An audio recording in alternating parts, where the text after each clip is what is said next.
नमस्कार दोस्तों, एक बार फिर से आप सभी का आपके अपने चैनल विकास ई न्यूज़ पर बहुत बहुत स्वागत है। बेरोज़गारी भत्ता, इस वीडियो में हम बात करने वाले हैं बेरोज़गारी भत्ते के बारे में। काफ़ी सारे अभ्यर्थियों के बार बार मैसेज और कॉल आ रहे थे, और कॉल और मैसेज किन के आ रहे थे? उन अभ्यर्थियों के आ रहे थे जिनका बेरोज़गारी भत्ते का फॉर्म 10 दिसंबर को पीछे अप्रूव हुआ था, या 9 दिसंबर जो दिनांक थी उस दिन जिनका फॉर्म अप्रूव हुआ था, उसके बाद उनको इंटर्नशिप अलॉटमेंट हुई थी। उन अभ्यर्थियों के कॉल और मैसेज आ रहे थे कि सर हमें अटेंडेंस सर्टिफिकेट कैसे बनवाना है। और जिन्होंने पहले बनवा भी रखा है, या फिर आपका बार बार अटेंडेंस सर्टिफिकेट रिजेक्ट हो रहा था, सेंडबैक आपके पास आ रहा था, तो भी आप इस वीडियो को देख सकते हैं। अटेंडेंस सर्टिफिकेट किस तरीके से आपको बनवाना है वो जानकारी इस वीडियो में आपको मिलेगी। काफ़ी सारे अभ्यर्थियों को ये मैसेज भी आ रहा था, मैसेज ये भी कर रहे थे कि अटेंडेंस सर्टिफिकेट बनाने की लास्ट तारीख 5 तारीख है, और 5 या 6 तारीख तक स्कूलों की छुट्टी है। जिनको स्कूल इंटर्नशिप अलॉट हुई है उनकी मैं बात कर रहा हूँ। 5 या 6 तारीख लास्ट है, तो इंटर्नशिप अटेंडेंस कैसे अपलोड करेंगे, कैसे बनवाएंगे? 5 तारीख तक तो स्कूल की छुट्टी है, या फिर 6 तारीख तक तो छुट्टी है, अटेंडेंस वाली तारीख ही लास्ट 5 है, तो ये कैसे संभव होगा? और काफ़ी सारे अभ्यर्थी ये भी पूछ रहे हैं कि सर बेरोज़गारी भत्ता आएगा कब? काफ़ी लंबे समय से इंतज़ार कर रहे हैं बेरोज़गारी भत्ते का, 1 रुपया भी अकाउंट में आया नहीं है, तो पैसे कब आएंगे? तो दोस्तों, पैसे के रिगार्डिंग तो बात ऐसी है कि जब सरकार का मूड होगा, जब गवर्नमेंट का मूड होगा, तभी बेरोज़गार उनको याद आएंगे, और तभी बेरोज़गारों के भत्ते में गवर्नमेंट जो है वो पैसे डालेंगी।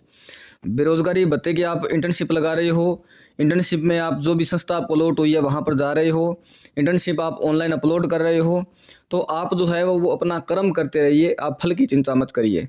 फल की चिंता जो है वो आप मत करिए, गवर्नमेंट के हाथ में फल है। जब गवर्नमेंट का मूड होगा फल देने का, तो आपको फल डायरेक्ट आपके अकाउंट में मिल जाएगा। इसलिए आप अपना कर्म करते रहिए। इंटर्नशिप जो भी अलॉट हुई है वहाँ जाते रहिए, इंटर्नशिप सर्टिफिकेट हर महीने बनाते रहिए, और SSO ID में अपने अपलोड करते रहिए। कैसे बनाना है ये इस वीडियो में मैं बता देता हूँ। सर्टिफिकेट बनाने का जो सही तरीका है वो अब आप समझ लीजिएगा। और ये जो प्रिंट मैंने यहाँ पर लगा रखा है, ये प्रिंट आपको अपनी SSO ID से मिल जाएगा, वहाँ से आप डाउनलोड करिएगा। डाउनलोड करके उसका एक प्रिंट ले लीजिएगा, और इस वीडियो में जैसे मैं स्टेप बाय स्टेप आपको समझा रहा हूँ वैसे वैसे आपको बनवाना है। सबसे पहले जो भी चैनल पर नए हैं, जिन्होंने चैनल को सब्सक्राइब नहीं किया, सब्सक्राइब कर दीजिएगा, बेल आइकन प्रेस कर दीजिएगा, वीडियो को लाइक कर दीजिएगा। ये है इंटर्नशिप अटेंडेंस उपस्थिति प्रमाण पत्र, जिसको बोलते हैं इंटर्नशिप उपस्थिति प्रमाण पत्र। आपको चाहे कोई सी भी संस्था अलॉट हुई हो, पटवार भवन मिला हो, स्कूल मिली हो, या पंचायत समिति मिली हो, कोई भी संस्था आपको चाहे अलॉट हुई हो, हर जगह यही प्रमाण पत्र आपको काम आएगा। जो भी आपको संस्था मिली है तो सबसे पहले उस संस्था का नाम यहाँ पर आ जाएगा, कार्यालय का नाम यहाँ पर आ जाएगा। अगर किसी को गवर्नमेंट सीनियर सेकेंडरी स्कूल मिली है तो आप यहाँ पर उस स्कूल का नाम लिख सकते हैं, सरकारी सीनियर सेकेंडरी स्कूल। या फिर किन्हीं को महात्मा गांधी स्कूल मिली है तो महात्मा गांधी स्कूल। किन्हीं को पंचायत समिति मिली है तो पंचायत समिति। जो भी आपका एड्रेस है, तारनगर, चूरू, जो भी आपका ज़िला लगता है वो एड्रेस आप यहाँ पर प्रॉपरली मेंशन कर देंगे। उसके बाद यहाँ पर कौन सी दिनांक लिखनी है आपको, यहाँ पर वो दिनांक लिखनी है जिस दिन आप ये प्रमाण पत्र लेकर के अपने कार्यालय में जा रहे हो, चाहे स्कूल हो, चाहे पंचायत समिति हो, चाहे पटवार भवन हो, कुछ भी हो, जहाँ पर आप जा रहे हो उस दिन वो दिनांक आपको लिखनी है। और मैं आपसे यही कहूँगा कि ये दिनांक वाला कॉलम आप खाली छोड़ दीजिएगा, आप अपनी तरफ से मत भरिएगा। जिस दिन आप जा रहे हो वहाँ से जब सिग्नेचर करवाओगे तो वहाँ पे जो हेड होंगे, प्रिंसिपल होंगे, या जिनके भी सिग्नेचर होंगे, वो दिनांक अपने आप यहाँ पर लिख देंगे। उसके बाद में क्या आपको करना है? आपको ये करना है कि सबसे पहले तो कैंडिडेट का नाम लिखना है।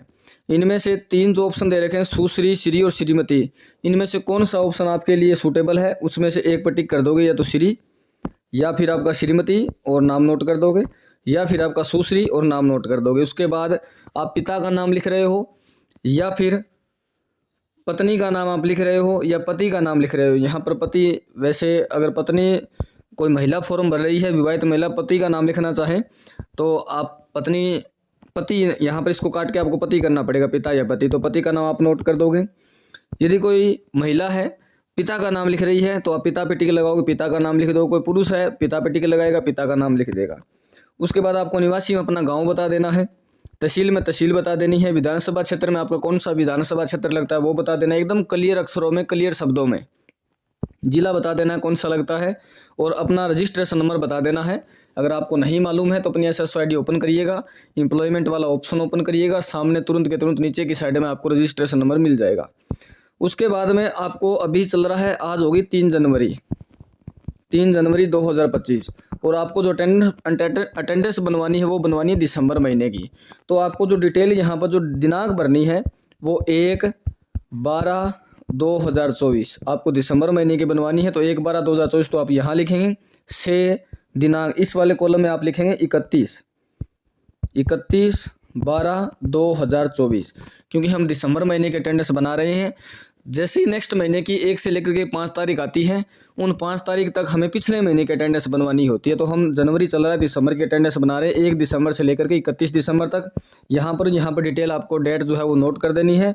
करने के बाद में अनुभव सीखने हेतु लगातार इंटर्नशिप की है, ये उक्त अवधि के दौरान यहाँ पर आपकी छुट्टियों की गणना की जाएगी, छुट्टियाँ लिखी जाएगी। अगर आपने कोई छुट्टियाँ नहीं ली है तो आप 0 भी लिख सकते हो, या फिर आप नील भी लिख सकते हो। कोई छुट्टियाँ आपने नहीं ली है, अनुपस्थित आप रहे हैं, या फिर आपने 2 दिन की छुट्टियां ली है तो आप यहाँ पर 2 दिन मेंशन कर देंगे, 2 दिन की छुट्टियां ली है। कोई अभ्यर्थी ऐसी गलती मत करना। कैसी, अभी मैं समझा देता हूँ। जैसे आपका अटेंडेंस जो सर्टिफिकेट आपका जो बेरोजगारी भत्ता जो है वो 10 दिसंबर को अप्रूव हुआ है।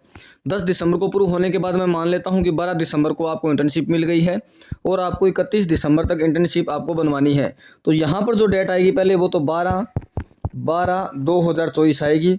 उसके बाद यहाँ पर जो डेट आएगी वो 31/12/2024 आएगी। ये वाली डेट जो है ना वो डेट रहेगी जब आपने वो स्कूल ज्वाइन किया था। इंटर्नशिप आपको अलॉट हो गई थी, आपने स्कूल वगैरह जो संस्था आपको मिली है वो ज्वाइन कर लिया था। यहाँ पर वो ज्वाइनिंग वाली डेट आपकी आएगी कि आपने किस दिन ज्वाइन किया था। अब काफ़ी सारे कैंडिडेट गलती यहाँ पर ये करते हैं कि ये 12 तारीख ज्वाइन किया, वो दिनांक तो ठीक है, लास्ट डेट भी ठीक है 31 तारीख। अब इनको लगता है कि शुरुआत के जो 11 दिन है ना वो यहाँ पर आपको भरने हैं, छुट्टी के दौरान 11 दिन। तो ऐसी गलती मत करना, आपको यहाँ पर छुट्टी नहीं लिखनी है। अगर आप यहाँ पर 11 दिन नोट कर दोगे तो आपकी 12 तारीख से लेकर के 31 तारीख तक 11 दिन की छुट्टी मान ली जाएगी। 11 दिन के पैसे जो है आपके चले जाएंगे, खाते से कट जाएंगे, या फिर खाते से कट जाने का मतलब ये है कि खाते में क्रेडिट ही नहीं होंगे, 11 दिन की छुट्टी मान ली जाएगी आपकी।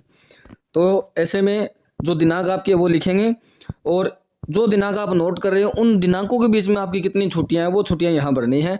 कोई भी अभ्यर्थी ऐसी गलती मत कर देना जो भी मैंने समझाई है। अगर आपकी अटेंडेंस, आपको जो इंटर्नशिप है वो अलॉट कभी हुई हो लेकिन आपने ज्वाइन मान लीजिए 15 दिसंबर को अगर किया है तो 15 दिसंबर से लेकर के 31 दिसंबर तक अटेंडेंस बनवाएंगे। लेकिन जो छुट्टियां बीच में होंगी वो आप या तो 0 लिखेंगे या नील लिखेंगे। यदि आपने छुट्टियाँ नहीं ली है तो आपको जो डेट आपने लिखी है उस डेट के बीच में आप कितनी छुट्टियां ले रहे हो वो छुट्टियां मेंशन करिए, ना कि जो ज्वाइनिंग आपके उससे पहले महीने की जो दिनांक बची है वो दिनांक आप लिखे, वो नहीं लिखनी है। क्योंकि पहली अटेंडेंस में सभी काफ़ी सारे अभ्यर्थी पहले ज्वाइनिंग लेटर में गलती करते हैं। उसके बाद तो आपको जो डेट है वो महीने की शुरुआत 1 तारीख से लिखनी है, 30 से 31 तारीख लास्ट दिनांक लिखनी है। बाद में तो ये चलता है, जो सबसे पहला जो सर्टिफिकेट बनता है उसी में उनको दिक्कत होती है बनाने में कि छुट्टियों की जगह क्या लिखें। अच्छा, यहाँ पर ये लिख दिया। लिखने के बाद यहाँ पर कार्यालय के साइन आ जाएंगे, जो भी आपके हेड हैं उनकी मोहर लग जाएगी। अलग से उनका नाम भी आप मेंशन कर सकते हो और उनके मोबाइल नंबर भी मेंशन कर सकते हो। ये एक सेफ तरीका होता है ताकि आपका फॉर्म सेंड बैक ना हो। कई बार क्या होता है कि 15-20 दिन पड़े रहता है, वेरीफाई के लिए चेक नहीं होता। जब चेक होता है 15 या 16 दिन के बाद तो उसको सेंड बैक कर दिया जाता है। तो ऐसे में आप मोहर लगवा करके और नाम और मोबाइल नंबर भी अलग से नोट करवा सकते हैं, ताकि विभाग वालों को भी पता चले कि मोबाइल नंबर जब प्रिंसिपल के या किसी संस्था के हेड के लिखे गए हैं तो आपने वहीं से बनवाए। कई बार उनको डाउट हो जाता है कि कहीं पर आपने खुद काट छांट करके तो नहीं बना लिया है। और दूसरी बात, एक बात मैं आपको और बता देता हूँ, आपने इसमें जो भी डिटेल भरी है आपकी दिनांक में या छुट्टियों में कहीं पर भी अगर काट छांट हुई है, ऐसा सर्टिफिकेट अपलोड मत करना, तुरंत दूसरा बनवा लेना। अगर आप दूसरा नहीं बनवाते हो तो मान लीजिए आपने पहले यहाँ पर 2 लिखा, उसको फिर आपने ऐसे बार बार उसके ऊपर पेन चला करके 0 बना दिया, तो वहाँ पर कार्यालय की मोहर जरूर लगवा लेना, ताकि विभाग वालों को पता चले कि ये जो आपने 0 लिखा है वो गलती से लिखा है, कार्यालय की मोहर भी लग चुकी है, वेरीफाई हो चुका है, 0 बिल्कुल सही है।